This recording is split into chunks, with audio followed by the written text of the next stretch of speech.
We are live, ladies and gentlemen. Welcome to WrestlePurists Worldwide. I am your host, Ibu, of WrestlePurists, of Self-Made, of Wrestling Twitter. Whatever you know me from, I am Ibu, and I'm here, folks, to talk about an interesting weekend of professional wrestling. We will be discussing today TNA Slammiversary 2025, their biggest domestic show of all time. We'll discuss TNA Slammiversary. We'll talk about the New Japan G1 Climax, which got underway this weekend, and some rare Noah talk, folks. Today, I will go back to the Ark because Kenta is your new GHC World Heavyweight Champion. Folks, it's a solo day for Ibu. Anna could not make it. Joe could not make it. But I made the town, and I'm going to do my best on this night to take you guys through the latest in pro wrestling. Again, Slammiversary, Noah, New Japan Pro Wrestling. Folks, it's going to be a fun one. And you guys are going to direct a lot of where I go because you guys are my co-hosts. So please make sure to like the video. Please send in the super chats with whatever questions or takes you guys would like to get off. If there's anything you'd like me to touch on, feel free to, again, send the super chats and we'll talk about it. But folks, it's going to be just as much your show as it is my show this week, and we're going to just have a conversation about pro wrestling, man. This is my first podcast since Tuesday of last week, and Brandon is in the chat saying we are the co-hosts. Yes, you guys are the co-hosts. You guys are my co-hosts, and this community is a very, very powerful one I very much appreciate in WrestlePurist, and that's why I always try to make sure to make time to do WrestlePurist Worldwide. I am here this week. Gabe says justice for Anna. Anna is not the victim of any injustice. She is here. Sorry, she's not here on her own accord. She can't make it. I promise you she has not been punished. She's not been suspended. She's not been reprimanded for any behavioral misconduct. She just couldn't make it this week, and hopefully she'll be back next week. But folks, I am here this week, and I'm going to be talking pro wrestling with you guys. Please make sure to like the video. Please make sure to send in your super chats about pro wrestling. Again, any questions, any takes you guys would like to get off, feel free to get them off. Holbert is still alive. He will hopefully be back at some point. But Top Rope Bozo says, nah, Monty's trying to fool people. No. She's not suspended, I promise. She's not suspended for drinking on the. I did find her. I fined Anna, but I didn't suspend her. So, nevertheless, folks, worldwide today, we're going to talk about Slammiversary. If you were one of the 240 people that watched Slammiversary with me and the guys in Self-Made last night, I don't know if I should thank you for joining me or apologize for what you were put through. But last night, I watched Slammiversary in Self-Made, the Discord, and that was quite the experience. Honestly, I have a lot to say about TNA, where they currently stand and their product. But I think I'm going to save it for the Slammiversary review. But ahead of everything, I'll say this. I'm very glad that TNA exists. I think TNA's continued existence is very, very important because you just need a wrestling company like them to kind of keep you humble, to kind of remind you what it could be like, you know. There was some good stuff on Slammiversary last night. There's also some terrible stuff. And I will get into it match by match and do a detailed review of Slammiversary. But before we do that, folks, I want to get into your super chats. Today, we lead with you and your takes, your opinions, your questions. Get them in now, folks, because after this first little burst here, I probably won't be able to touch on them until the end of the show. Folks, get your super chats in now, whatever it is. Any bit of money you'd like to part with, go for it. Ask me your questions, get your takes off. Let's do that right now. And without further ado, a Canadian Zebra, $10 Canadian. I'm so glad I'm so thankful and grateful that AEW exists. Most people should be, man. It helps the boys get paid. It's great for competition. It's good to be an alternative because there's a lot of wrestling fans that love wrestling. They just don't love the type of wrestling that they see, on WWE's side, or maybe even some of the overseas wrestling that they maybe just don't gravitate towards. The bottom line is AEW was great for a lot of people's fandoms, and it's the right place for a lot of wrestlers that otherwise wouldn't have a proper landing spot. So yeah, man, it's great that AEW exists. J199, rest in peace, Malcolm-Jamal Warner, folks. Today, unfortunately, is, how do I put this? We were informed by TMZ that at the age of 54, due to accidental drowning, actor, producer, and musician Malcolm-Jamal Warner has passed away. And this is a big, tough one for the black community. I know him from Theo, from playing Theo in the Cosby Show. Um, Obviously, the show leaves a complicated legacy now in 2025. But the Cosby Show was huge for me, and I used to watch it with my mother when I was really, really young. And my favorite character actually was Theo. You know, it was a period in entertainment where most black people on television, most black people in films, um, you were either a clown or you were almost the embodiment of machismo and masculinity and coolness. You know, you were Wesley Snipes in fucking in you know, White Men Can't Jump. You're Denzel Washington. He's suave. He's cool. You know, or you were an absolute clown. You know, no disrespect, like a Chris Rock in Living Color, for example. And then you had Theo, who was neither. He was like the epitome of black boyhood, you know, like he had his moments where he was winning in life. He had his moments when he was awkward. He wasn't the best in school. He had a good heart. And watching Theo as a kid was huge. And his imprint on black entertainment cannot be understated. Um, he had done so many projects in his very, very long and illustrious career. He also was the co-star alongside Eddie Griffin in Malcolm and Eddie, which was a very underrated sitcom in the late 90s. And he had done many TV and movie projects, again, in the last 25 to 30 years. Malcolm-Jamal Warner is somebody that I respect. And it's really, really a shame that he lost his life at at 54. That's not an age to pass away. So it's a really, really tough loss, and I wish his family condolences, and may he rest in peace. Love Dogs, Avery, 199.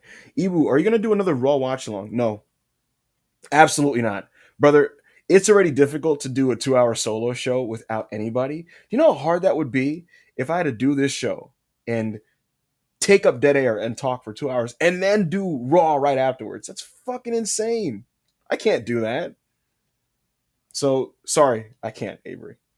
Sapito, 499. Anyone got a clip of y'all reacting to AJ's moonsault on Self Made? That might be a job for our wonderful top moderator, Cade in Self Made. The reaction to AJ Francis's moonsault was awesome, but I think the reaction to his fall off the ladder was even better. Folks, AJ Francis, if you didn't see, was pushed off a ladder alongside Casey Navarro, and both of them fell into ladders that were draped across the outside. And Navarro had a normal fall through a ladder. AJ Francis fell dick first into one of the rungs of the ladder and crotched himself. And it looked in real time like he tore both his ACLs and lost his dick. Like I was worried his testicles were in his stomach. Francis maintains that he's okay. He says he's all right. He's good to go. He was very proud to claim that his dick size was a big factor in saving him. But in real time, it looked like he lost something in his lower regions. J 999. So far, SummerSlam looks good, even if it was still one night. It'll be an improvement from Mania. I'm just concerned of what the rest of the card will look like, though. Give me 1 second. Let me drink some water. So here's the deal. Vibes are everything, because a lot of WWE fans feel good going into the SummerSlam. And when you look at the card right now, it's not Wrestle Kingdom 11. But the reason why people feel better about SummerSlam now as opposed to WrestleMania during WrestleMania season is because, number one, there's creative clarity. Number two, the builds are approached with urgency. And number three, you're not getting stories that are being started up and dropped. Let me take you guys back to February. Going into Elimination Chamber, there was very, very much a lot of haziness with what Mania looked like. It wasn't clear what the championship matches were going to be. It wasn't clear what the undercard matches were going to be. We weren't fully sure who Punk was working yet. We weren't sure who many people on the card were working. Is Becky coming back? Is Bayley going to be on the show? Are they doing the Bayley Roxanne match? Is Braun Breaker working AJ Styles? Is Braun working Penta? Is Grande? What's Grande doing? It was very, very unfocused. It was honestly not a great time for the product in any way, shape, or form. Bad shows, shallow segments and angles, annoying foreign crowds, unclear directions. It felt like the card was really, really haphazardly thrown together. And then you got a show that on both nights was pretty bad. Fast forward to SummerSlam. There's still stuff there that doesn't look like it's going to be anything blow away. But here's the thing. We know the matches now. And to this card's benefit, unlike the first show I was talking about, WrestleMania, you're getting the main event superstars in singles matches. CM Punk versus Gunther. Lyra Valkyria versus Becky Lynch. That's a big deal. You know, if you remember, there was so many multi-mans in the main events from Mania. It looks this year that the structure is going to be main eventers facing each other, and in the undercard, you're going to get the levity. You're going to get the lighter undercard tag matches. And also to the benefit of SummerSlam, it doesn't look like they're going to be beholden to five matches a night. I think we're getting 7 and 7. And if Evolution shows you anything, that makes a world of difference for these shows. Proper hierarchy with the matches. Undercard matches that are meant to be fun and light, mid-card matches that are meant to really escalate the show, and then main event matches with your big stars. I don't care how much people argue that 5 can lead to this and that and less is more. Honestly, take that and shove it and go fuck yourself. I don't want to hear what you have to say. Proper, classical pay-per-view card structures are the best pay-per-view card structures. And for WWE, the winning formula is about 7-8 matches, in my opinion. And it looks like they're going to do 7 and 7 on both nights. You're going to get a lot of the wrestlers that you like on these cards, which you didn't have at Mania. And so the creative clarity is a big thing. Gunther versus Punk should be awesome. Lyra's match with Becky Lynch should honestly probably be a classic. I anticipate that that's going to be one of the best women's matches on a major show that they've ever done. And yeah, man. I mean, look, Roman Reigns is back. That should be fun to see him mix it up with Braun Breaker, even if it's a singles match or a tag. What else did I got? Let's pull this up. Let's pull this up. Let's pull up SummerSlam. AJ, to give you guys an example, when I mean like proper mid card, AJ Dom in a stadium, 9 minutes. That's like the right thing you want in the middle of the show. They pop for AJ, they cheer for Dominic, they do their shit, they have a 3 1/4, and then you kind of get ready for those bigger matches. And that's the kind of thing that on a 5-match card, you're like, man, I want like some real heft, some substance. On a 7-match night 1 of a stadium show, that works. That really does work. Let's pull up SummerSlam 2025. Oh, Monty did it for me. Look at that. Real pro we're working with here. But yeah, this is kind of showing kind of what I mean here. Io, Rhea, Naomi. This will not be the match that they had at Evolution. Number 1, it's a 3-way. And number 2, with all due respect to Naomi, who I do love and appreciate, it just creates a different complexion for that match. But it'll be good. It'll be good. It might be very good. That feels like something you could do in like match number 3 on the show or whatever, but yet to be added on this night. It's looking like we're probably going to get the AJ match, like I said, with Dominic. They're going to add Roman's match, whether it's a single or a tag. They will add Aleister Black versus Damian Priest. The chat could help me out with anything that I'm missing or forgetting.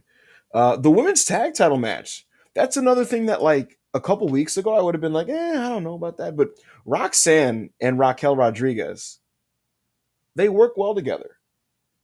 And people are really into this Charlotte Flair, Alexa Bliss pairing. I think on this night, that'll be a 12-minute match that'll probably be really hot. Natalie adds a different what? What did I say? Dimension, complexion? Anyway, this is just half of the card. We're probably going to get about like 6 more matches added. So we'll see what they add. I think that these shows will probably be better than Mania. Probably. Uh, we'll see how it goes. Brian in the chat says one of the issues of Mania 41 was the matches were laid out. Night 2 looked way better. I mean, I guess. Night 2 got off to a good start, and then like the bullshit came at the end. Massive SmackDown tag title match. We'll see, because again, they're doing Andrade and Phoenix versus the Wyatts this week. So we'll see if they do a fuck finish and get the teams in. We'll see. We'll see. Tentatively, I will say that this show, if I pay the $5 tier, will I get to watch the replays? If you're talking about self-made, yes. Every single tier of member in self-made can watch and access our archives. I'm going to tentatively say that SummerSlam will probably be better shows than Mania. And the build certainly is more direct. And I think the fact that they only have 3 weeks to build it is to the product's benefit. Because sometimes when you have the long, like 6, 7, 8 week builds, they shoot their best angle either early or late in the build. And then you kind of like run in place for a lot of weeks because you don't want to burn it. You don't want to burn out the build. But here they can just peak it and then the show is here. You can shoot your best Punk Gunther angle and then boom, here's the show. And I think it's to the benefit of SummerSlam. So we'll see how the show goes. One last note I'll make about it. Cody Rhodes and John Cena is set for SummerSlam in a street fight.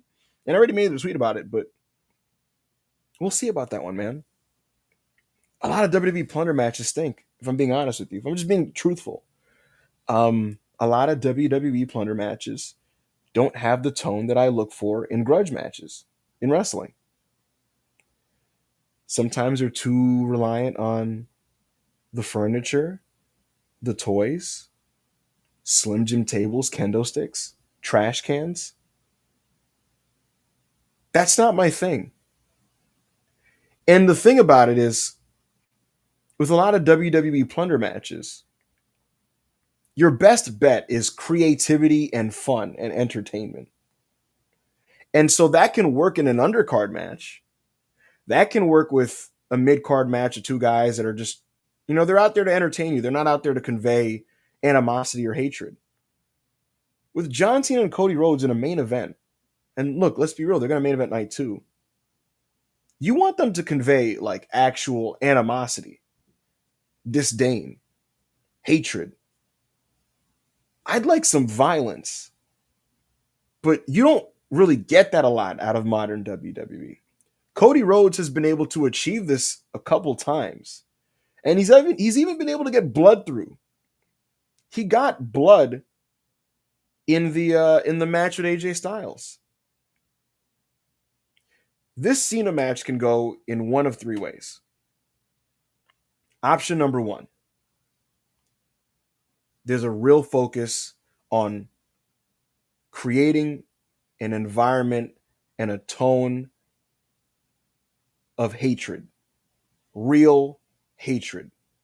And there's blood and there's animosity and there's a specific focus on very specific blunt tools that they will use for violence, whether that's a chain or a chair or whatever it is.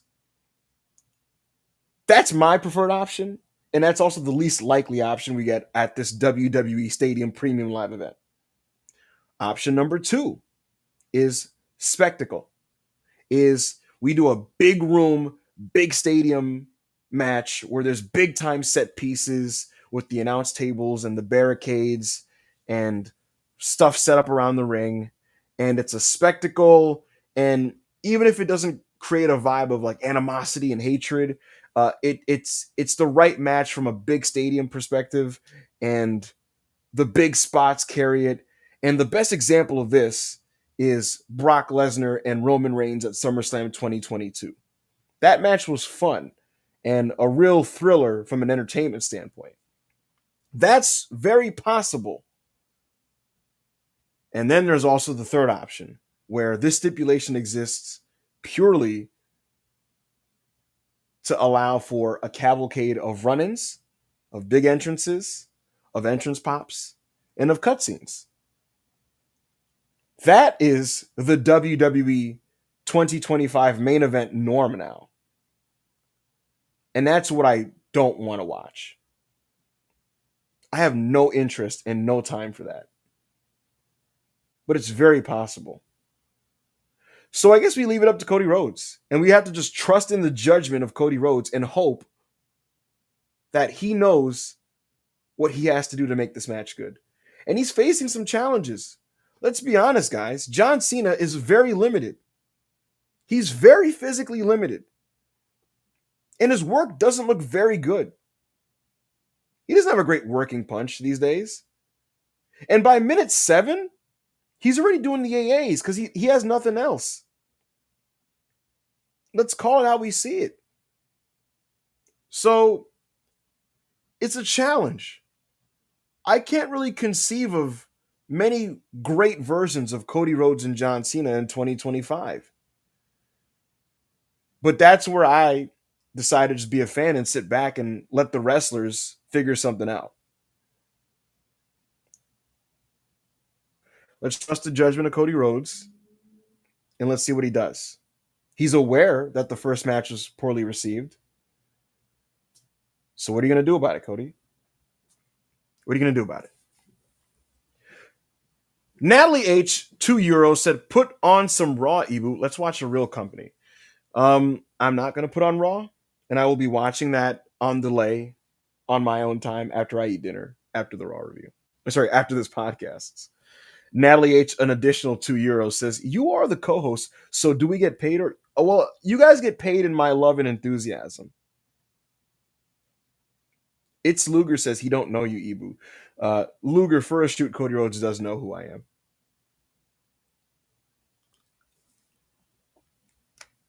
Thank you, Natalie. Black Yakuzu, $5. See, people think WWE is responsible for what happened last night, but little do they know, TNA is just like this. It's in their DNA. Yeah, folks, did WWE have a say in the finishes yesterday? Probably. There's probably some agreed upon plan for how they're going to handle the TNA championship and Trick Williams. But make no mistake about it. This is TNA. This is who TNA is. This has always been TNA. I'll get more into that when I talk about Slammiversary. MazFan84, $199. 2000 CZW is better than 2025 TNA. I mean, for sure. Here's the thing. What he's referencing is last night we watched a CZW Cage of Death match. I believe it was CZW Cage of Death 5, 2003, I want to say. A lot of crazy white boys in this match. Nick Gage, a young Nick Gage was in this match. Zandig was in this match. New Jack was in this match. Dudes were falling off scaffolds onto flat concrete. Dudes were falling into beds of thumbtacks. It was one of the most batshit insane things I've ever seen in my life. And all I could think to myself was, if this is the kind of garbage wrestling we were getting on the independents now, I'd watch the indies every weekend. Incredible stuff. Thank you, Bass fan. I'd imagine you were with us last night in Selfmade. Thank you for joining us. Jacob Donnelly, $5. Random hip-hop question, but do you still mess with Odd Future era Tyler? New album made me go back to Goblin, and it's aged horribly in my opinion. Yeah, I said this in Selfmade. I like to leave that era of Tyler in the past. I thought it made perfect sense, that era of Tyler, with my high school years, But I don't wear Supreme anymore, I don't wear snapbacks. I'm not a hype beast. It's not 2010. I just, It was of its time. It was what got Tyler attention. He was a force of nature. He meant a lot to teenagers of that time. It's not music I tend to go back to a lot. And that's not me like condemning it or saying I don't like it. I just my wheelhouse with Tyler the Creator is more like there's some stuff in Wolf I still kind of enjoy, but more like 2015 to present Tyler the Creator. So that's my answer on that.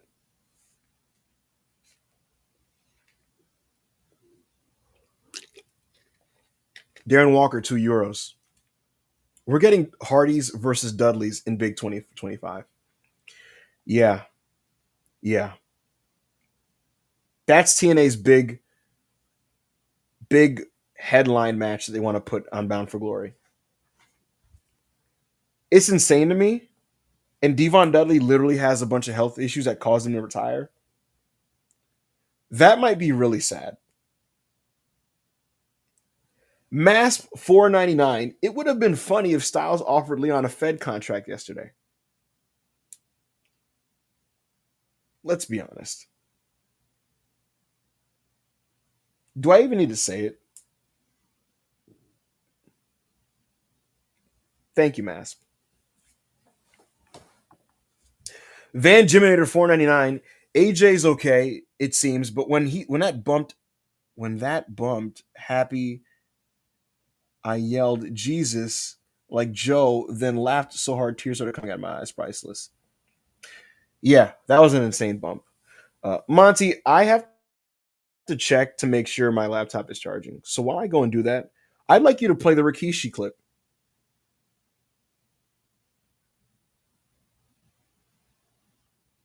I'd imagine Monty's looking it up right now. The whole arena. Yeet. Yeet, yeet, yeet your motherfucking ass yeet. Thank you, Monty. All right, my laptop is now plugged in. Thank you, Van Jiminator, for the super chat. Folks, if I ever need to like get up to do anything, or maybe even pee, I'm just gonna play that on repeat. It's Luger 199. Noah is back. Respect Ozawa, by the way, your Fortnite god. Yeah, I don't give a shit about Fortnite dances. I don't care for emoting, and I don't enjoy Gen Z Ozawa. Good on him for getting over. Congratulations to Team 2000X for being a tangible draw for Pro Wrestling Noah, which they are. And make no mistake about it, I will be fair about that and acknowledge that. They have led to better business for Noah this year than last year. Noah last year had sagged considerably in the year following Keiji Muto's retirement tour. And this year, Team 2000X has given them juice when it comes to interest. So people are interested in Noah. That doesn't mean I was interested in Noah. I don't care for Team 2000X. When I saw that Takashi Sugiura, a Noah legend, joined the group, I said, this is creative bankruptcy. They found a new black man to replace Omos named Cruz, I believe. I don't think Ozawa's a great wrestler. I don't care for the shtick. And I had no interest in watching him. So, folks, a promotion that historically I've always loved, I had to say, I'm all right for now. I'm going to step away. Not for me. And that ended yesterday because Keno defeated the GHC championship. And on the next night in Korakuen Hall, he lost to Kenta. I'm looking very much forward to talking about that later on this show. Isaac Gudino. Hold on, pause. Sorry. No, not Cruz. Cruz is the big boy. Cruz is the big boy in Noah. Sorry, I mixed the names up. He's Null. Anyway, Isaac Gudino, 499. How bad are Will Ospreay's injuries? Is he still working Forbidden Door? I don't know, man. Forbidden Door was originally scheduled to be built around him. It was supposed to be his show. And knowing Will Ospreay, I get the feeling that unless he's like doing electing to undergo some type of surgery, I think he's gonna make the show. I think he's gonna make the show. So that's my guess on that one. Ultra Instinct, €4.99. Could you literally see the moment Tanahashi and Taichi switched roles as babyface and heel? There was a split screen moment with Taichi and Tana looked determined to win, and I said, "Oh man, this is villainous. This is villainous. He has evil intentions because he's determined to overcome this bastard." I could spot it. Ultra Instinct. R 499. Ibu, have you seen Kaizoku Sentai Go Kaiger? It's the 35th anniversary season of Super Sentai. Yes, it came out in 2011. It was the pirate themed Sentai. Pirates were all the rage in Japan. One Piece had just blown up into a level of popularity that they've never seen before. It was Marineford. Ace had just died. Pirates were everywhere, and then Sentai cashed in on that. It was the anniversary season. They had the Ranger keys. They could channel the powers of old Sentais and shit. Gokaiger's cute. It's cool. You know, they handled the nostalgia well. So yeah, thumbs up to Gokaiger. I like Gokaiger. Commonwealth Cowboy 9.99. You think they're setting up the Hung Riders? Hung Riders is crazy. Hung Riders versus Death Riders for Blood and Guts. Also, I'd have Windsor beat Athena with Tony's help, and then Athena gets vengeance at All Out. I don't love that, to be honest with you, but it's possible. Do I think there's a Death Rider Blood and Guts coming? Yes, I do. Do I think Hangman will be in the match? I'm not sure. Honestly, not sure. But I do think there's going to be a Death Rider Blood and Guts. Okay. Corey David, $2. Did you buy your Tyrese shirt yet? No. No, I have not. Love Dogs Avery, 199. What is Penta going to do on this show? Probably nothing. Probably nothing. Vernacular, shout out JC Jane. Yeah, shout out JC Jane. I like JC. She works hard. Good hand. Busts her ass. You know what I like about JC? She gives me the vibe of a lady that like smokes a cigarette on her break in the PC, puts it out. They tell her, JC, you're going out in 10 minutes. She does like 2 stretches and is like, all right, let's get this shit over with, you know? Goes out there, has her 3-star match on NXT, and it goes right back to the back. Sean's like, good job, JC. And she's like, yeah, you know. Gets a cup of coffee. I like JC Jane. Andrew Brown, $5. It's nuts that TNA got rid of their best booker twice, Scott D'Amore. If Scott D'Amore is historically considered the best booker in TNA history, then TNA's had a bad history. I'm not sure that Scott D'Amore is the best booker in TNA history. I'm not sure Scott D'Amore was a good booker. What I will say though was TNA was a more stable product under Scott D'Amore. And the funniest thing about TNA is that in their history, chaos has accompanied TNA almost the entire way through. And in those impact years in the late 2010s, early 2020s, they were quiet and they were stable. They weren't relevant and it wasn't a great show, but it was stable. And the amount of years of stability that accompanied those impact years allowed them to wash the stink off of Dixie Carter, of what's the dude from the band who now runs NWA, the bald dude. You know who I'm talking about. In spite of my rage, I'm still just a rat in the cage. Billy Corgan. There we go. The stink of Billy Corgan was done, right? And Impact was able to just be a quiet number 3 company that didn't bother anybody. And hilariously, spiritually, they brought the TNA name back. And almost immediately, it became TNA again. In every which way. People are paying attention to them, for better or for worse. Their product is a mess. There's a lot of embarrassing ex-WWE names all over the card being pushed over like young wrestlers who are really talented and have a lot of potential. It's TNA. So, I don't know, man. I don't know. Again, we will talk about Slammiversary shortly. Thank you, Andrew. Ja Flakes 199, the backyard match with a car smashing into an RV. That was incredible, and all the backyard wrestling that we've watched in Self Made has been incredible. Monty, I have to go do something for about 20 seconds. It's Rikishi time, Monty. The whole arena. Yeet. Yeet, yeet, yeet your motherfucking ass yeet. The whole arena. Yeet. Yeet, yeet, yeet your motherfucking ass yeet. The whole arena. Yeet. Yeet, yeet, yeet your motherfucking ass yeet. The whole arena. Yeet. Yeet, yeet, yeet your motherfucking ass yeet. The whole arena. Yeet. Yeet, yeet, yeet your motherfucking ass yeet. The whole arena. Yeet. Yeet, yeet, yeet your motherfucking ass yeet. The whole arena. Yeet. Yeet, yeet, yeet your motherfucking ass yeet. The whole arena, folks. The whole arena. All right, let's go on with the super chats.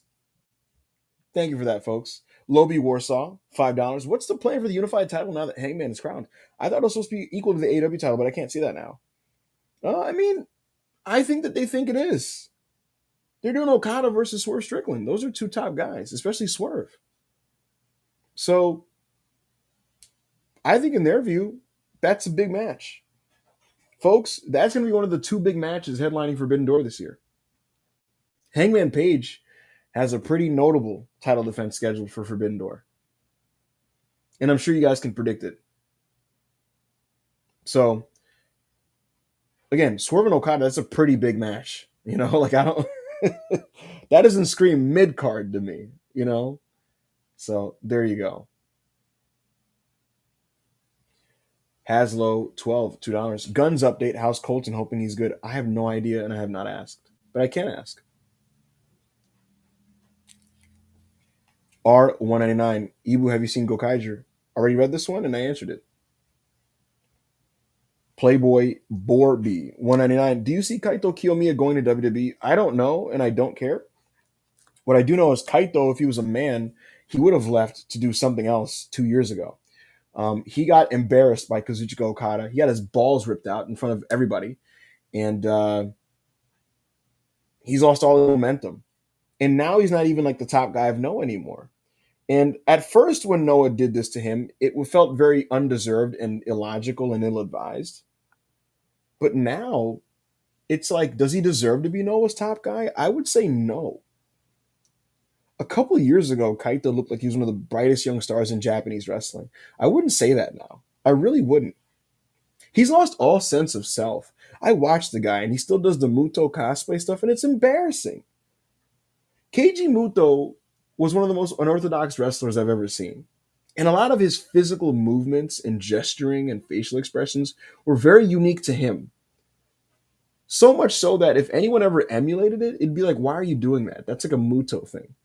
And yet, Kaito insists on imitating Keiji Muto. It's very off putting, and he's lost all sense of self, and he doesn't have great matches anymore. So, if he did come to WWE, what would he do? Really, what would he do? Kaito going to WWE to do what? To do what? I think he needs to find himself. And I don't know what that would entail. Muto wanted to get him to WWE 2 years ago. And then he ended up getting Inamura. So, there you go. Is that it? Let's check the private chat here. All right. I think that's it for super chats, unless people send more. So, folks, it's time to talk about Slammiversary 2025. This show was last night, folks, and it was in Long Island, New York, the UBS Arena. And the whole arena was chanting "Whoop that trick," but the whole arena was also very, very passionate on behalf of Mike Santana. The main event, folks, for the TNA World Heavyweight Championship was Mike Santana, Trick Williams, and Joe Hendry. The very much cooled down Joe Hendry. And there was a lot of people in the building, folks. In case you missed it, they wanted to make sure you knew about it. A lot of big news accounts wanted to make sure you knew about it. State media wanted you to make sure you knew about it. As of last afternoon, WrestleTix said that they crossed I want to say 6,800 people, 6,800 tickets distributed, and on air they announced around 7,500 people. I probably should have had the exact numbers for you, but the bottom line is, whether it's 6,500, 6,800, 7,500, whether all the tickets were distributed or not, the bottom line was there was a lot of people at Slammiversary. It was a big time house for TNA. And I'm comfortable saying that even if 3,000 of them are comps, even if it's 4,000 comps, TNA doing a couple thousand tickets sold and paid is a big deal. So good for them. It's good for them. The show had legitimate buzz. People were talking about it. It was the main topic of discussion online in social media amongst wrestling fans. And like Mikey says in the chat, 4,000 is still good for TNA. Like I said, were there probably a lot of comps in there? You bet your ass. You bet your ass there were. But even if it's 3,000 or 4,000 paid, that's still a great accomplishment for TNA. And a lot of people watched the show.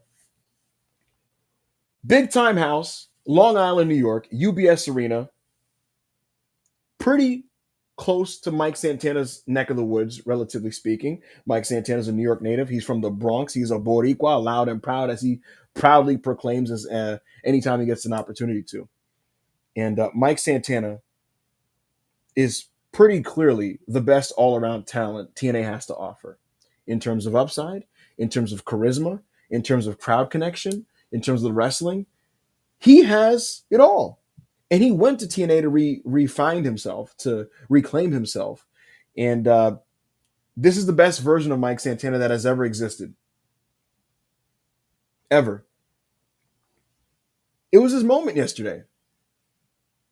I was told before the show started that a lot of people heading to the venue were in Santana merch, and there were many people bringing in Puerto Rican flags. Slammiversary was Mike Santana's show. People were there to see one match, the main event. And they didn't want to just watch it. They wanted to watch their guy in New York win the title. TNA's biggest domestic house ever. They never did a house this big with Kurt Angle or AJ Styles or Sting, one of the greatest wrestlers of all time, Samoa Joe. They did this house in 2025 with a collection of people there to watch Mike Santana win the belt. On July 20, 2025, was TNA able to exorcise demons and do the right thing? Was TNA able to stick the landing and send fans home happy? No, of course not. Of course not. Of course not. Mike Santana spun the block on Joe Hendry. He was pushed out of the ring, and Trick Williams stole the pin. Trick Williams retained the TNA World Heavyweight Championship on the same show that JC Jane won the TNA Women's Championship, the Knockouts Championship. Anticlimactic finish. went over like a fart in church. The match wasn't particularly long. The match wasn't particularly good. Just an absolute poverty move by a poverty franchise. Why would you do that to your biggest house that you've ever done domestically? These people in 2025, they found 7,000 people, paid or not, they found 7,000 human beings that said, I am willing to leave my household and go watch TNA in person in big 2025. And they said, thank you, but go fuck yourself. They told 7,000 people, thank you, but go fuck yourself. Folks, the next TNA pay-per-view, not TNA Plus live event, not TNA special, not TV. The next TNA pay-per-view is Bound for Glory. Bound for Glory is on October 12th. Mike Santana's deal with TNA expires in December. Bound for Glory is the next major event that they can try to draw a house with, selling Mike Santana chasing the TNA championship.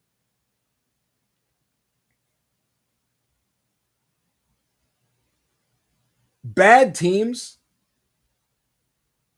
stay bad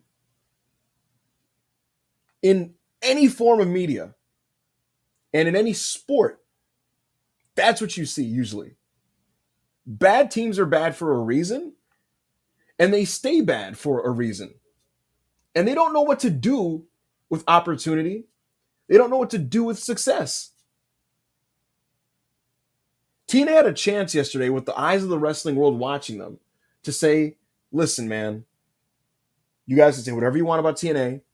You can say whatever you want about the TNA WWE partnership, but we are parlaying this into showing the world that we're not here to fuck around.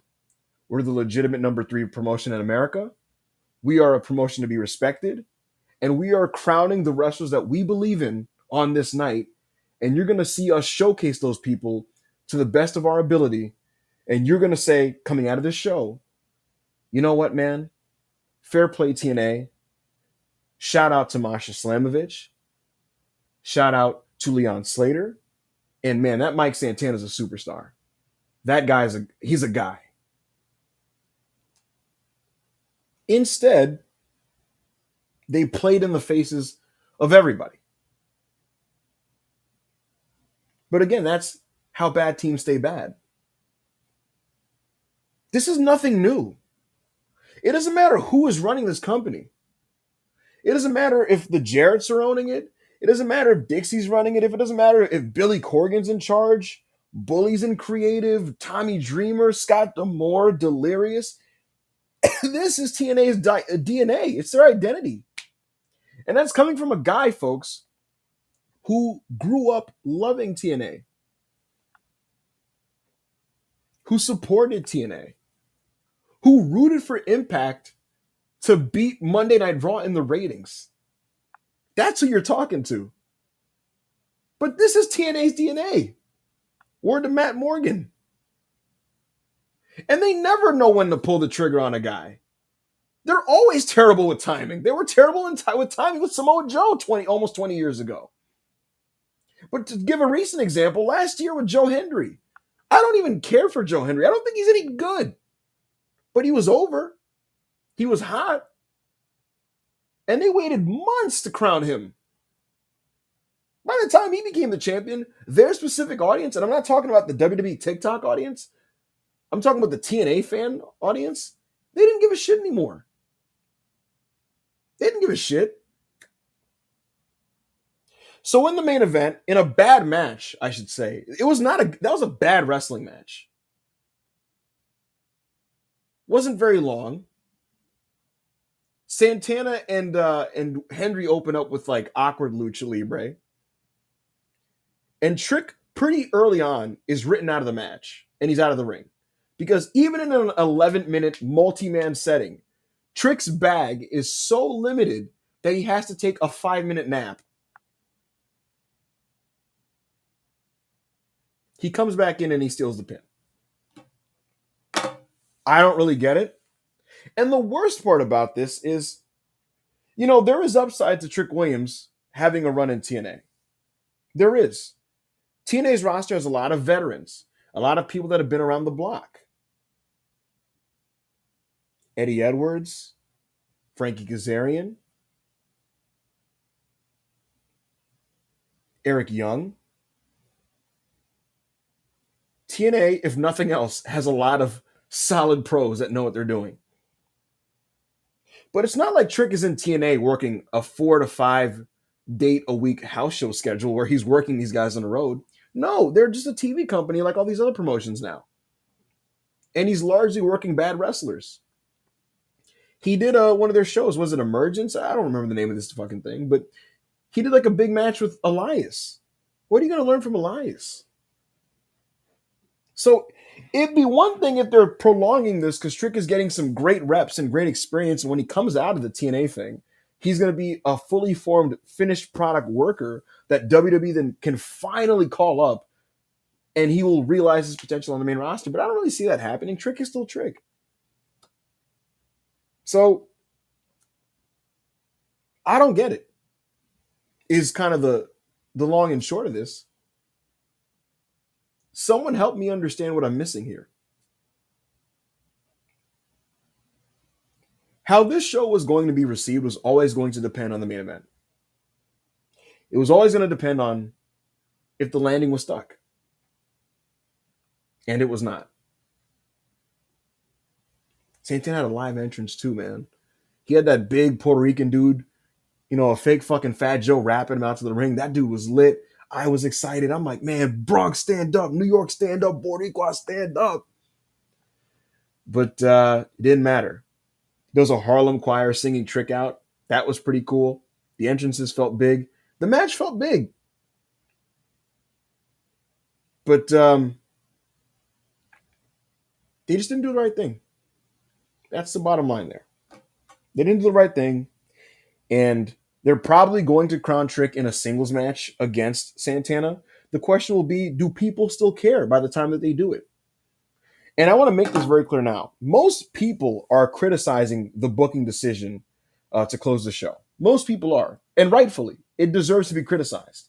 But there are people out there that are arguing that this is good business, this is good booking, and that when Mike Santana finally wins the belt, it'll mean all the more.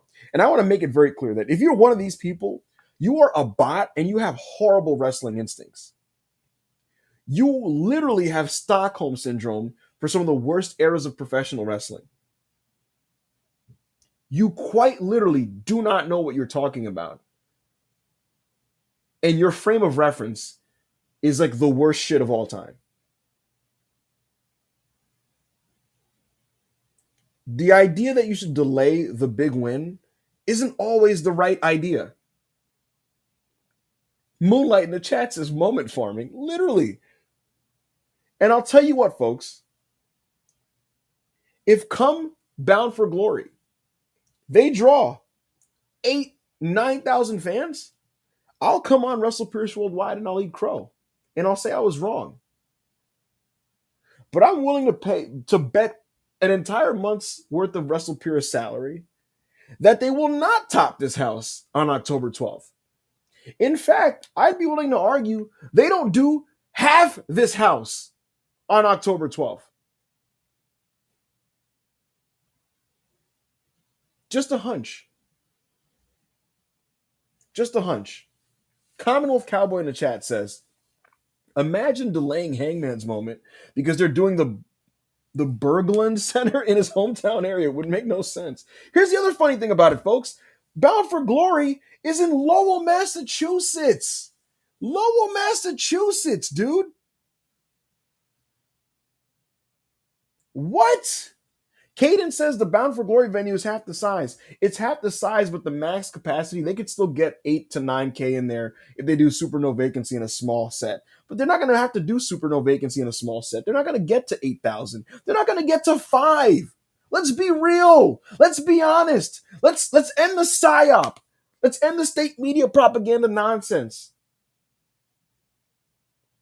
Again, if I'm wrong, then I'll admit I'm wrong, but he's going to Lowell, Massachusetts. A Boricua from New York is going to get his belt in front of the people of Lowell, Massachusetts, instead of winning it in front of his people, his crowd, his neck of the woods. Make it make sense to me. I don't get it. I don't get it. But with that said, folks,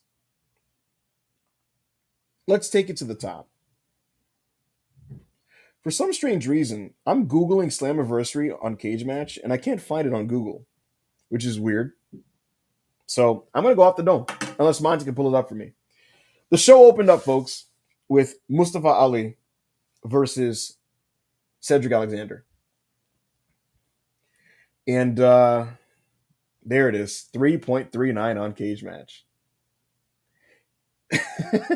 I mean, look, man, I could say that's a tough one, but you got to look. Wrestling's about doing the right thing and making the right creative decisions and making your fans happy and leaving people with the right results.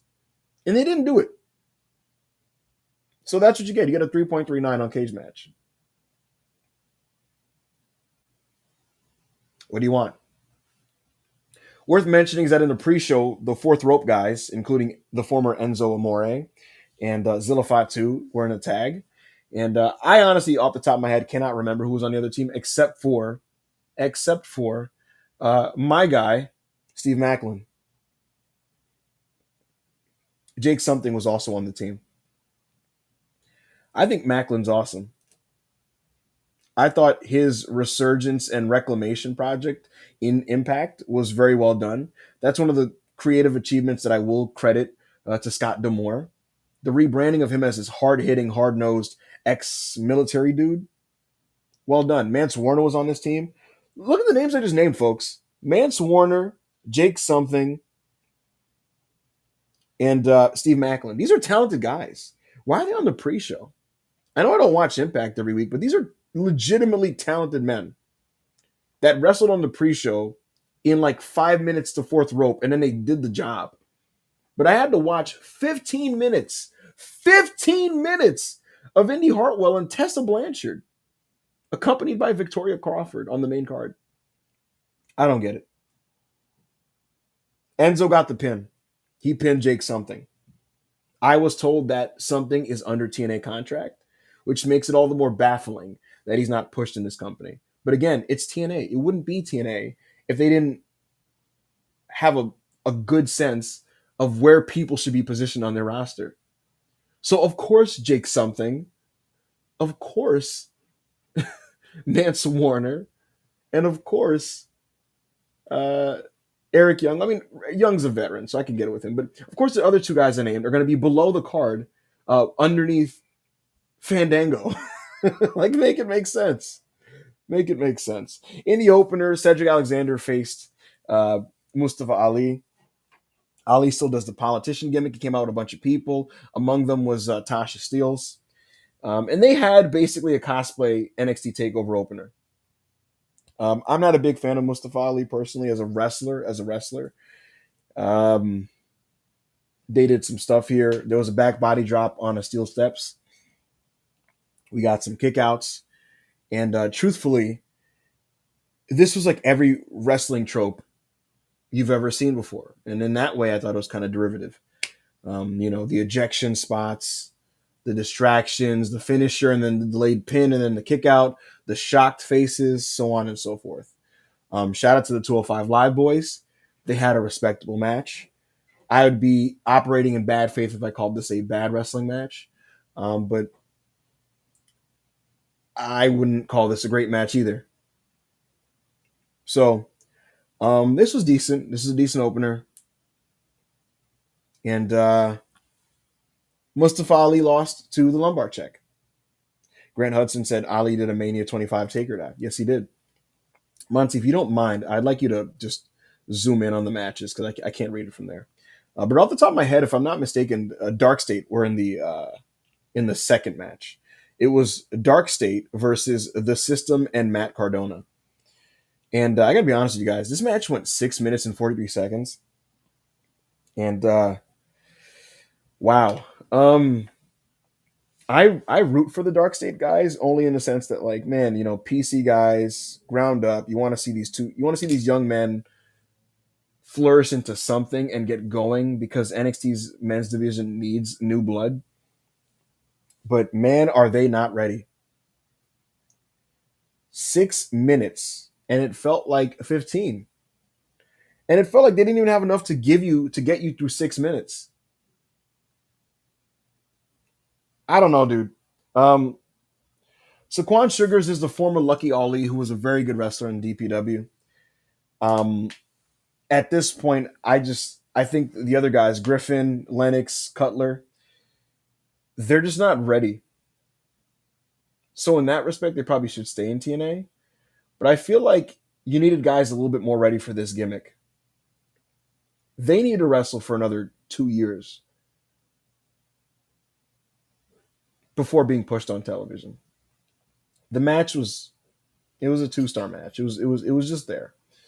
Um, didn't get much better from there, folks. We had Indy Hartwell and Tessa Blanchard going 15 minutes with the former Alicia Fox ringside.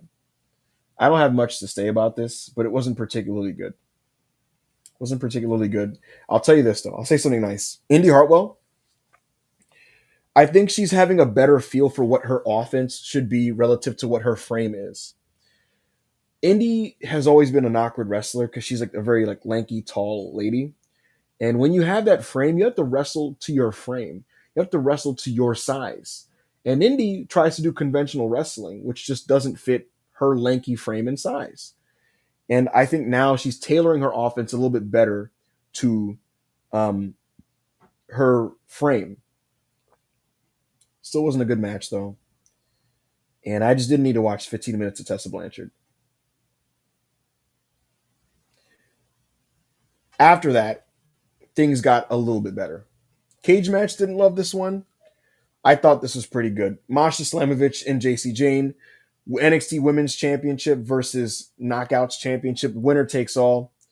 Um, this was just good wrestling. This was good wrestling, and then we got the interferences, and we got ejections, and we got distractions, and ultimately JC Jane did her rolling punch thing that she does that looks actually better than it should, and she beat Masha Slamovich and won the Knockouts Championship.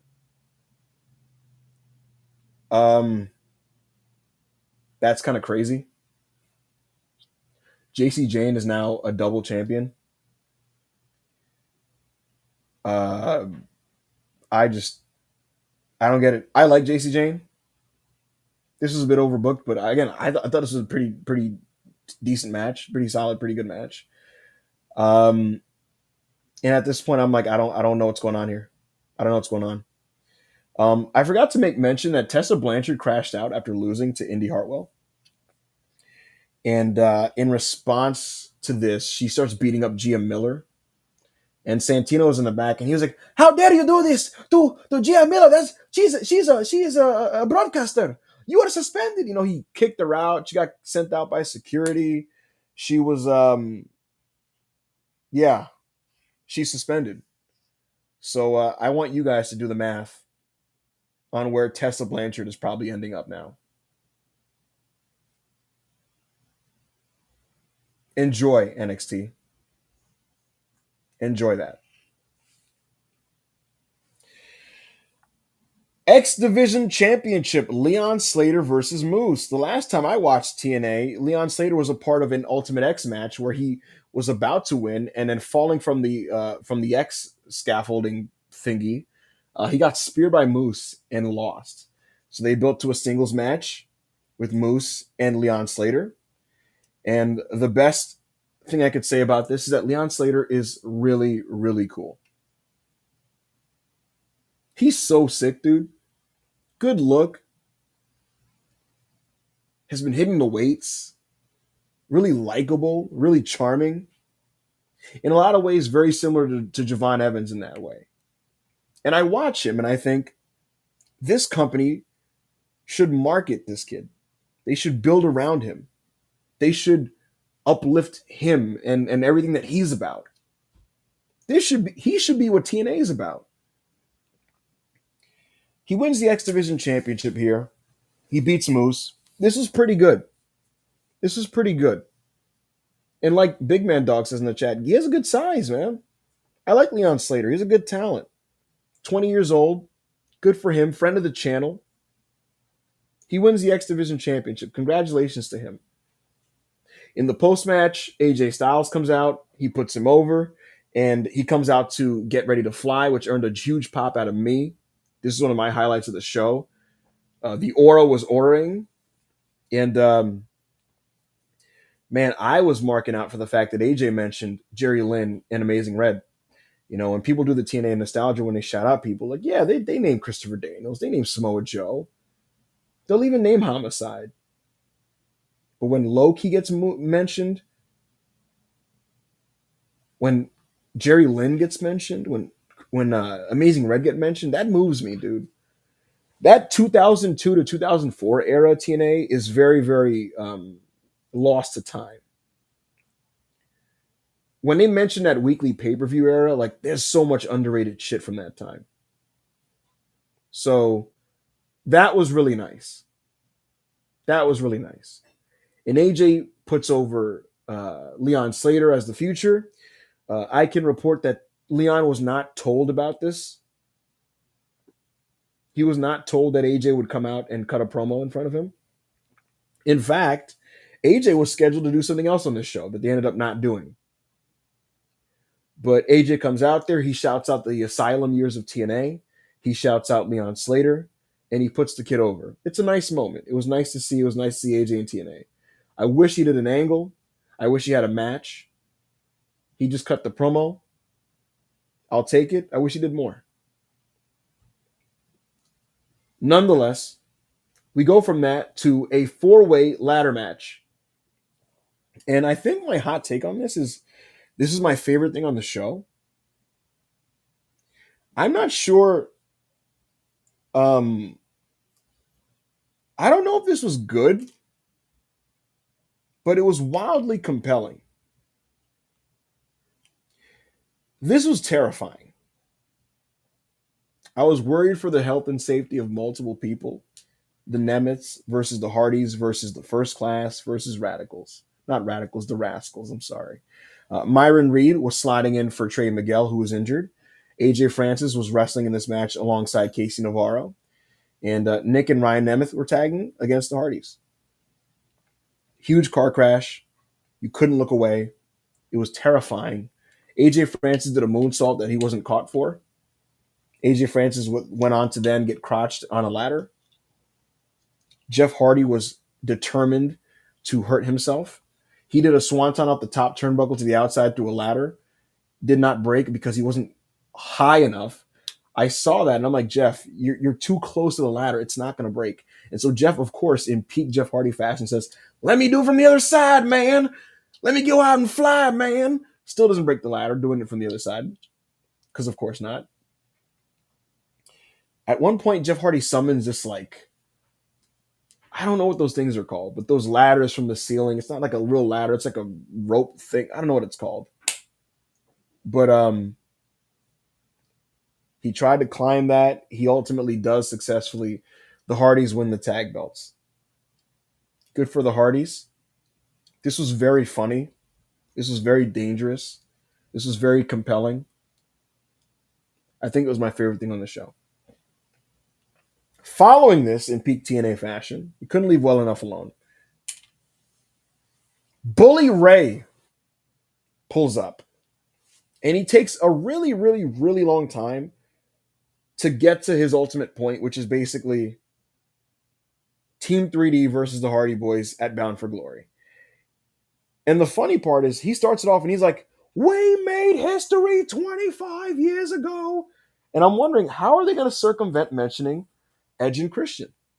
because clearly he's mentioning the 25th anniversary of the TLC match, which literally in about a month, it's going to be 25 years since the first tables, ladders, and chairs match. And so I'm like, all right, 25 years ago, we made history. I'm like, all right, SummerSlam 2000. And he goes, with our tables match at Madison Square Garden.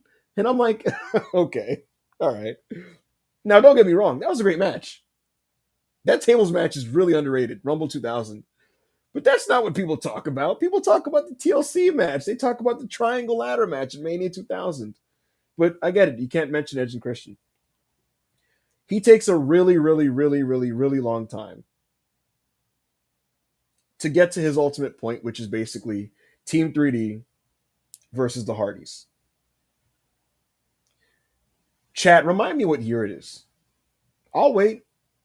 Maybe I'm just hallucinating. Maybe I have CTE. I'll let you guys tell me in the chat. Remind me what year we are living in currently. And Monty, you can pull up the responses on the screen once they trickle in.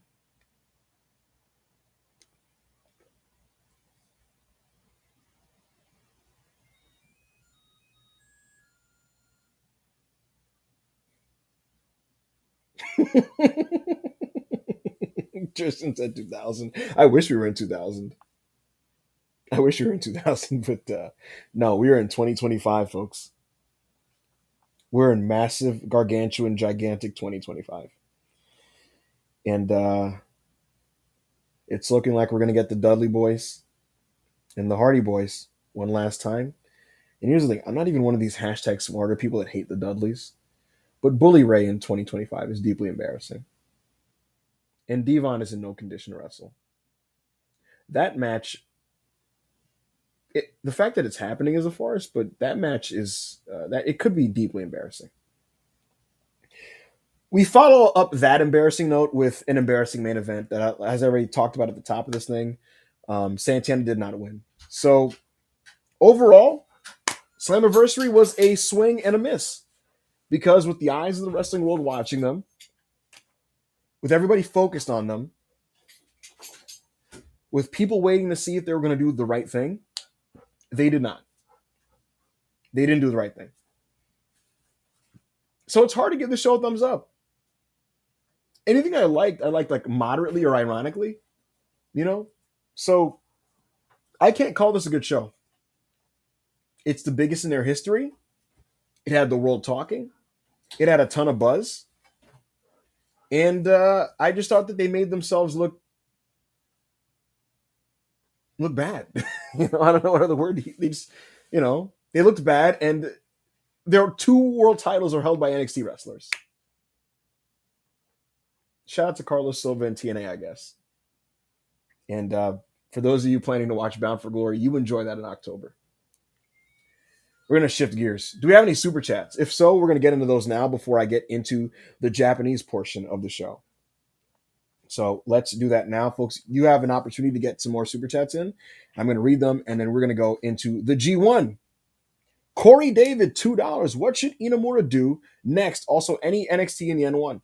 I don't know if any NXT people will be in the N1. I think they should probably send a couple people. What should Inamura do next? You know what's funny? Last week was the 1-year anniversary of Yoshiki Inamura taking on Kaito Kiyomiya in the Budokan. That was the show that had AJ versus Marufuji. That was the show that had Akitoshi Saito's final match. And that was the same day that Io Sky faced Utami Hayashishita. And because of all those things, the Inamura match kind of got buried as a story. But I rewatched that, and it was awesome. That was a great match. And Inamura is somebody that I think Noah should realistically, he should be like the top young guy in the company, if you ask me. He embodies the culture of the promotion, the history of the promotion. He's really good. I don't know what he should do next. I wouldn't mind if he stuck it around in NXT. He's taken to NXT pretty well. But we shall see. He does like it in the States, and he would like NXT to work. But he also insists that he wants to do a dual thing with both companies. We'll see how that goes. Thank you, Corey. Ryan Cicchini. $279 Canadian. Get Santana to win on SummerSlam. They owe him. That's not happening. So I'm just not going to entertain it because it's not happening. Jaw Flakes 199. Thoughts on Hiromu doing Noah dates? I mean, why not, right?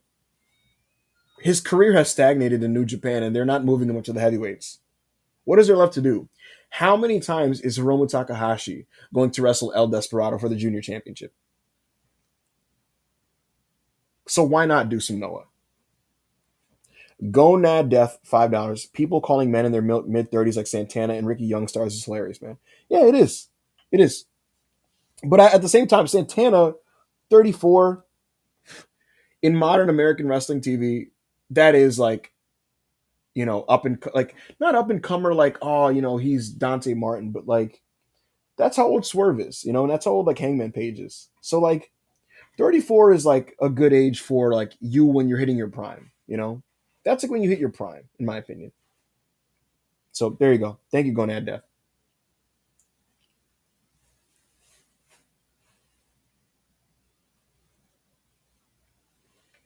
Chi-Town Spurs, $2. Are we sure TNA aren't owned by Jerry Reinsdorf? If they're not owned by Jerry, they're probably owned by James Dolan.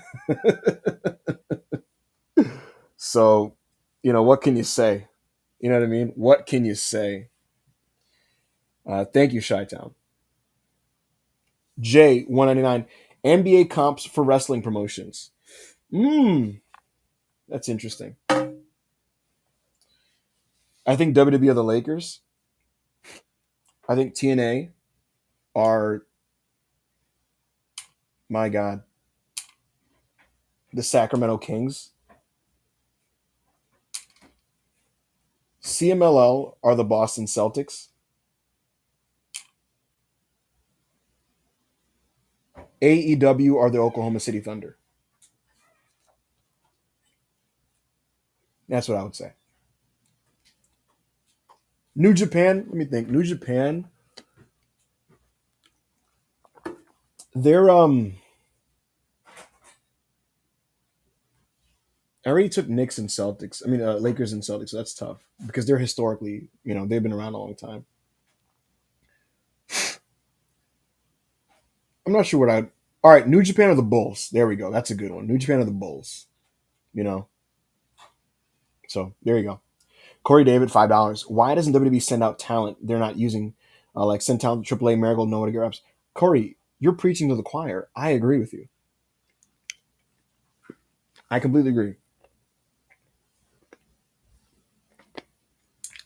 Danny Kwong, do you consider the Trick and A excursion to be a failure? And should they have sent to Noah instead? It's not a failure in terms of like the interest being created and the houses that they've drawn, but it's I don't know what it's achieving for Trick. And to me, the most important thing is coming out of this is he finally ready? He's one of the last holdouts of the 2.0 generation. Lyra Valkyria is up. Braun Breaker's up. Mello's up. Tiffany Stratton's up. Roxanne is up. Grayson Waller's up. And they're holding out on Trick because they know he can't go to the level that they'd like him to. In a perfect world, Trick Williams is pushed as a main event guy. He has the size, the look, the charisma. They're waiting for him to finally get this. And if the TNA thing can't help him get into that position, then to me it's like, okay, you help TNA pop a couple houses. So I don't know, man. I don't know. Thank you, Danny.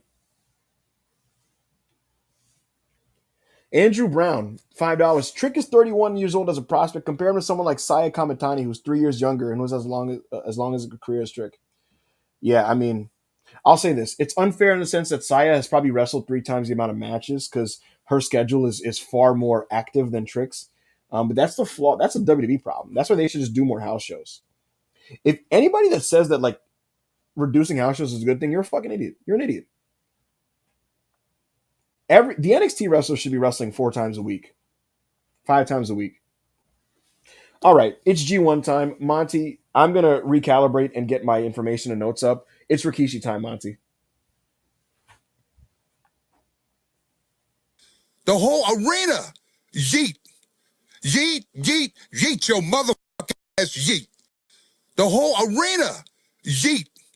Yeet, yeet, yeet your motherfucking ass yeet. The whole arena. Yeet. Yeet, yeet, yeet your motherfucking ass yeet. The whole arena. Yeet.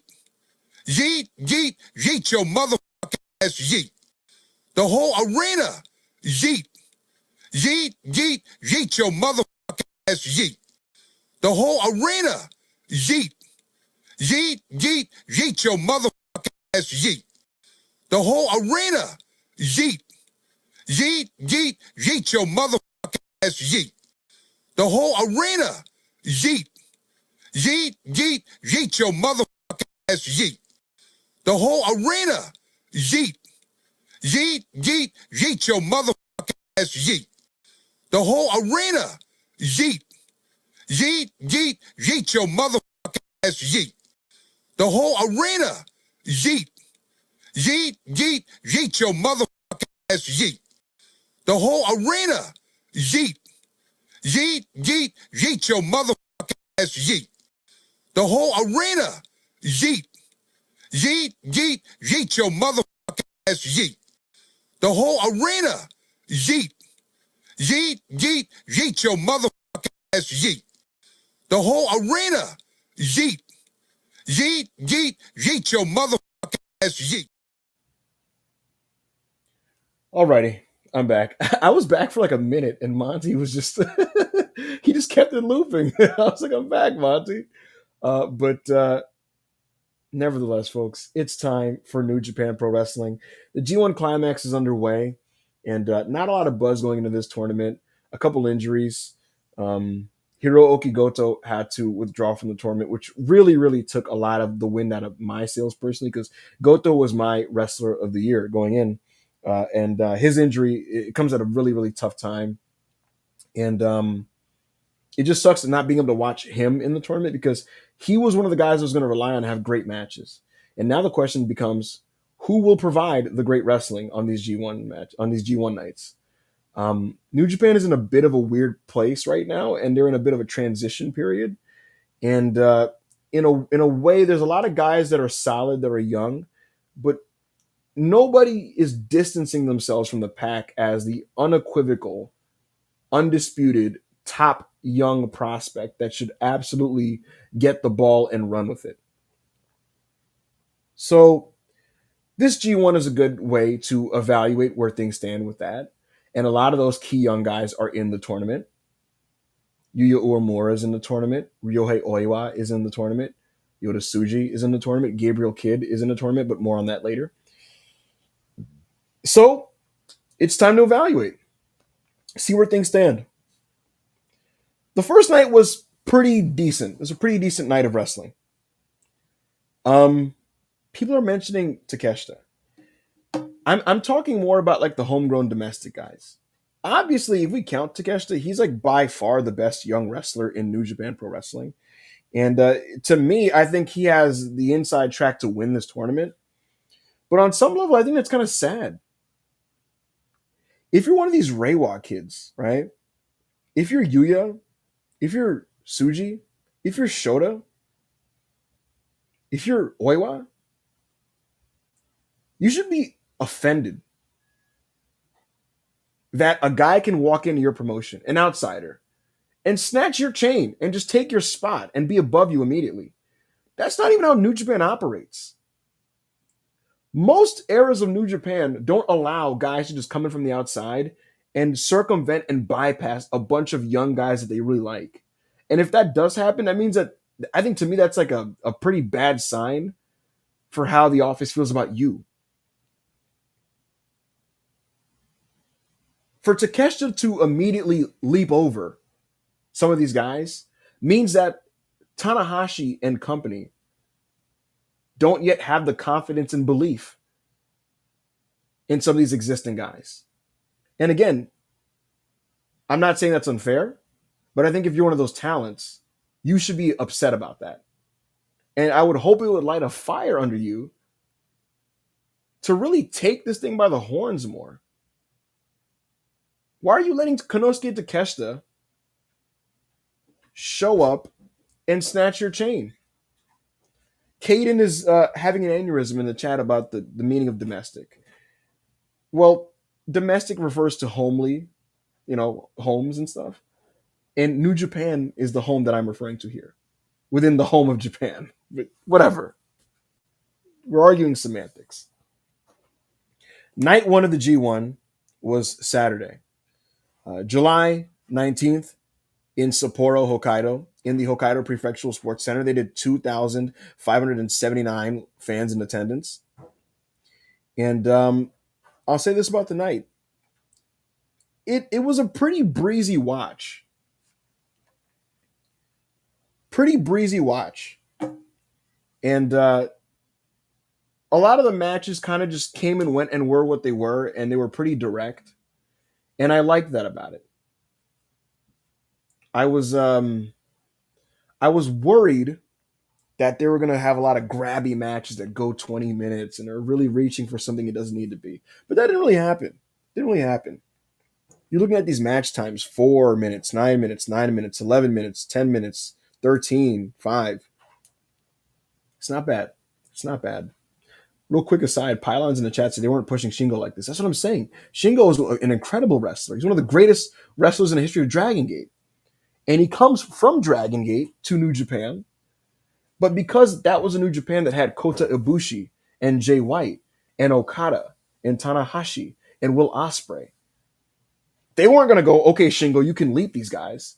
That's not how they do things. No, you're going to start from a certain level that we're going to position you, and you're going to work your way up. The fact that that doesn't happen now tells you where things are at with the roster. Here are some of the matches I want to spotlight from night one. Yuya Uemura versus Oleg Boltin. 11 minutes. This was good, man. Yuya's offense is not spectacular. He's not a super athlete, and his offense isn't explosive or jump out the page crazy, but he's extremely fundamentally sound, and he's a very smart wrestler. Because of that, he has these matches that escalate really nicely, and he's a classical style worker. And when he does do his key spots, he typically times them and positions them at the moments where it would really pop. So I like Yuya.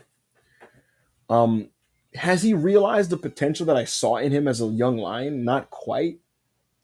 When I saw him as a young lion, I saw Fujinami in him. I saw Keiji Muto in him. He's not those guys, but he's a really, really nice wrestler. And we've already seen it through 2 nights of the G1. He had a good match with Oleg Boltin. I was a fan of that one. Good wrestling match. Another match I want to mention is David Finlay Oiwa. I haven't seen Oiwa in a couple months. He now has the TMDK gear. I like it. And it's a look upgrade for him. He's still not where you would like him to be if you want to push him as a main event wrestler. But he's coming along. And I'm glad that he's in this G1 tournament. He had a pretty decent match with David Finlay. Gabriel Kidd faced Konosuke Takeshita in the B block. 13 minutes. This was the first relatively long match in the night.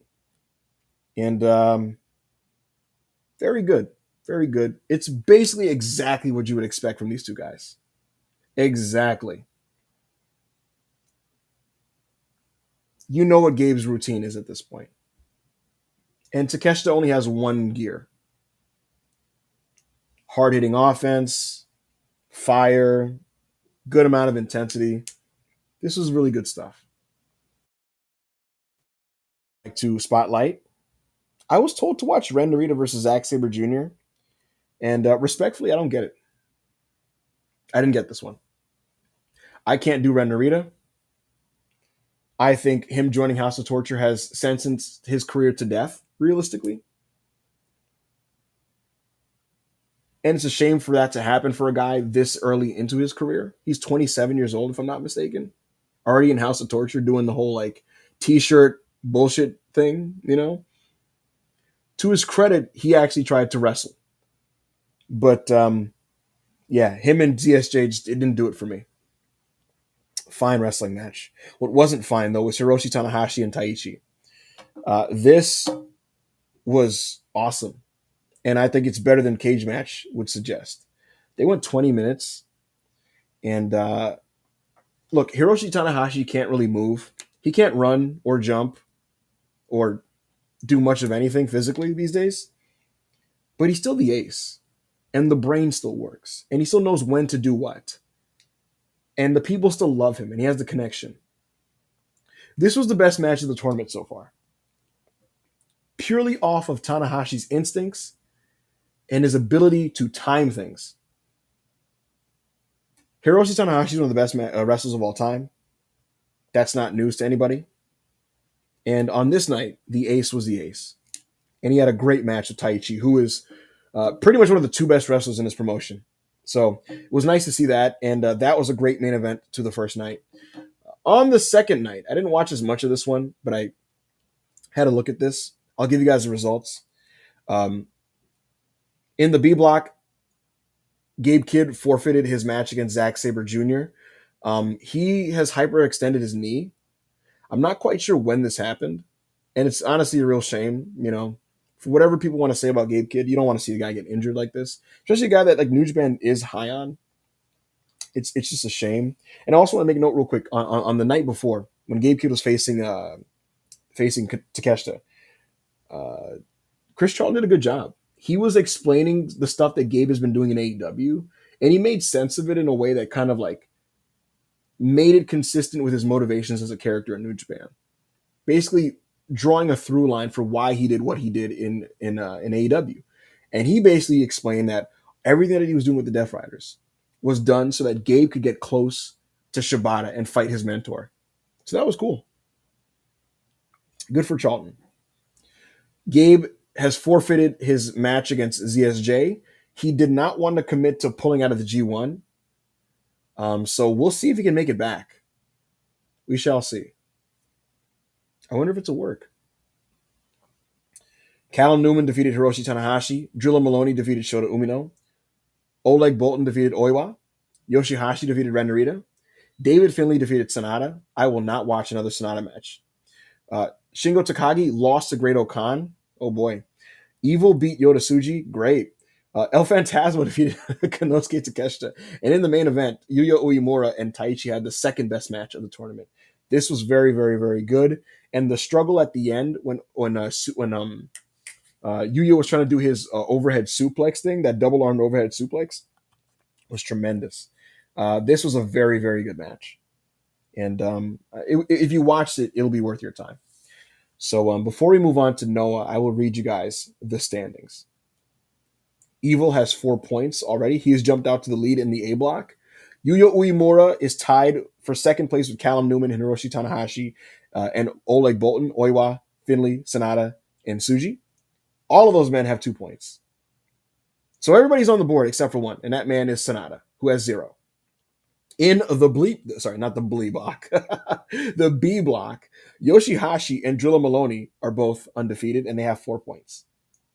Shota Umino is tied with Takeshita, Ren Narita, Zack Sabre Jr., Phantasmo, and Great Khan at 2 points. Shingo Takagi has 0, and Gabe Kidd has 0.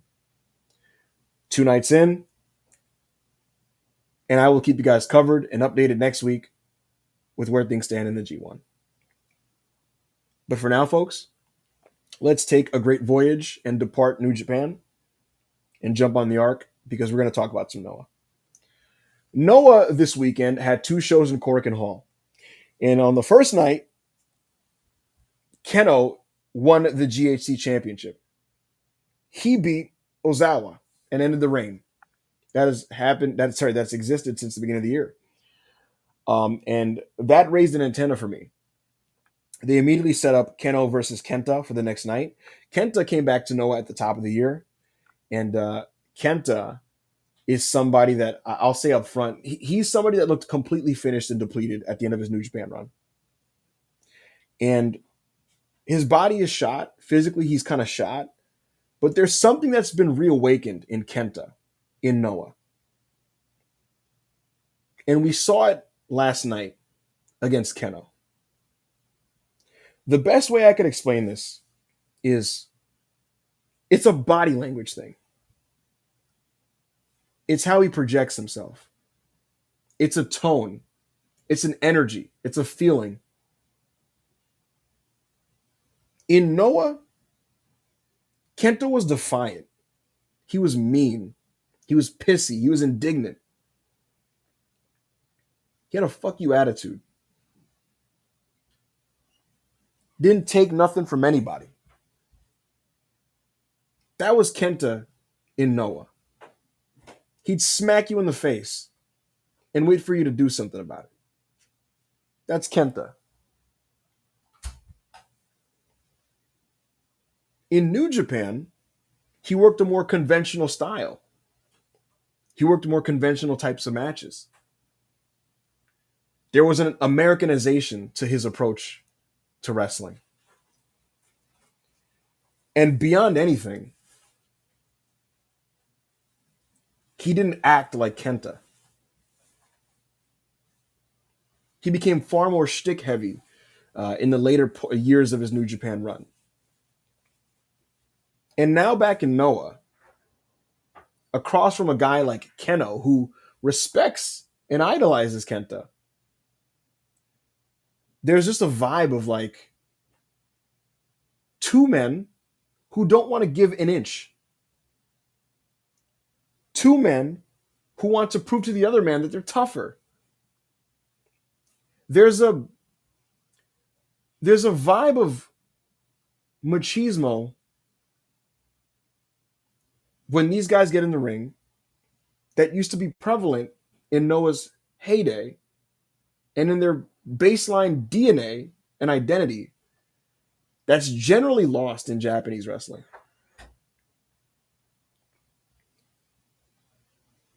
Watching Keno and Kenta, I felt that I was being transported back to a different era of this promotion. And I really appreciated that. It felt like I was watching Noah again. And realistically and truthfully, Noah, as a promotion the Noah that I know, it had been gone for years and the company was pretty much unrecognizable.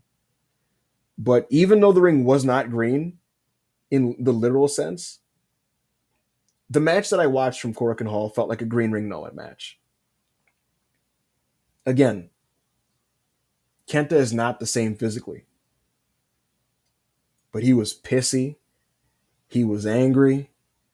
He had his chest out. He had a swagger about him.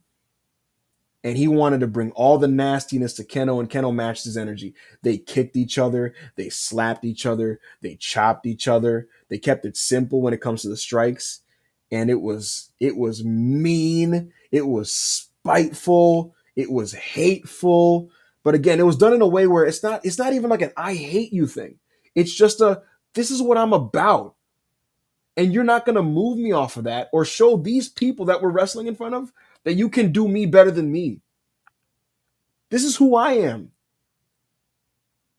Keno prides himself on saying, I am Noah. But it doesn't get more Noah than Kenta. It doesn't. So it was almost like a battle of who embodies what this is supposed to be more. Keno or Kenta. And Kenta kept trying to find new ways to kill him.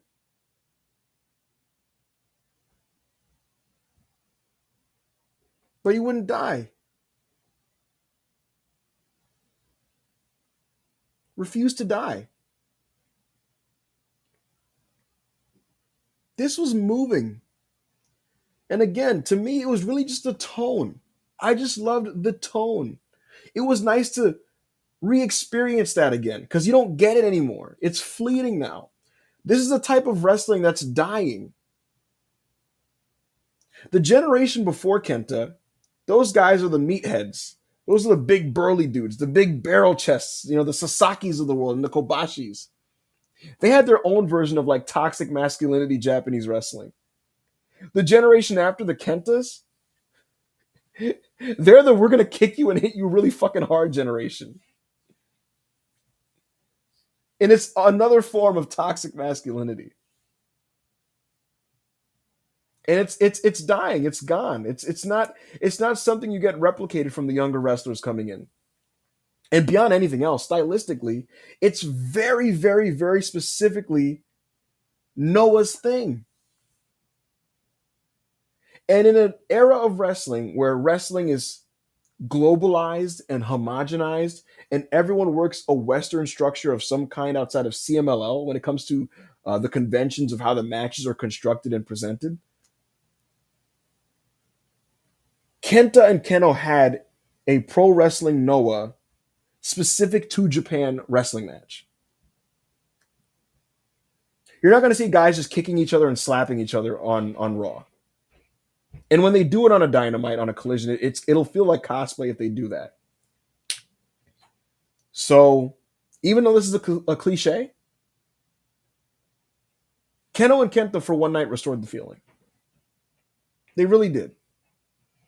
I love that match. It was significant. Kenta won the GHC Championship for the first time in over a decade. And what made it all the more special was that Kenta Kobashi came out there and presented him with that championship. I will always have time for Kenta in Noah. And I will always make time to watch his big matches in Noah. I'm not a Team 2000X guy. I'm not an Ozawa guy. If it's Keno in the top, if it's Sugiura, if it's Kenta, if I see Kitamiya, if I see Soya, I'll make time for that and I'll check it out. Great match. Great main event.